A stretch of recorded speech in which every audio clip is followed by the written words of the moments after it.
Howdy folks, Jamboriki here. A lot of people seem to think that puppetry is a very immature art form, something that's only capable of being wacky and silly. But here's the thing though, puppets are used to tell serious stories. I mean, look at the work of Jerry Anderson. Episodes of Thunderbirds and Captain Scarlet were directed with as much weight and gravitas as any live-action TV drama. Some theatres, particularly in Europe and Asia, put on ambitious puppet adaptations of classic plays.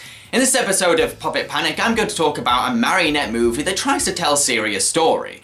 It's called Strings. Strings is a drama adventure set in a world of marionettes. It follows a prince called Hal who plans to avenge his father's death by taking on an opposing enemy race, who he believes killed his dad. In reality, his father committed suicide, and there's a huge cover-up behind his death. Hal journeys across the land as he discovers the truth behind his people.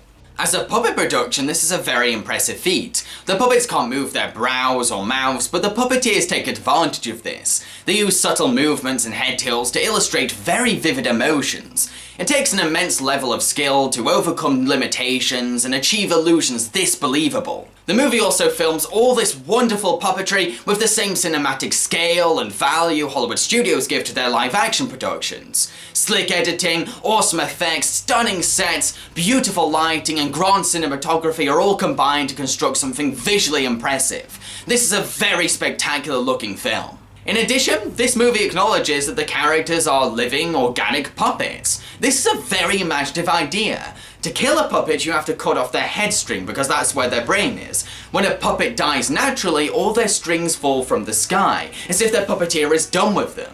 Plus, to give birth to a puppet, a baby is carved from wood, then a chant is spoken, and thin strings fall from the sky that are attached to the baby marionette. I love these ideas. It's a great way to embrace that these characters are puppets. However, while the movie does have fun with the puppetry and the concept of living, breathing marionettes, the story they're trying to tell isn't that remarkable or special. It's made up of familiar and tired ideas. The jealous uncle who wants to steal the throne, the princess who was captured and forced to marry the villain, the hero who disguises himself to fit in with the enemy tribe then falls in love with the tribeswoman. These are all really old ideas that we've seen so many times in loads of adventure movies.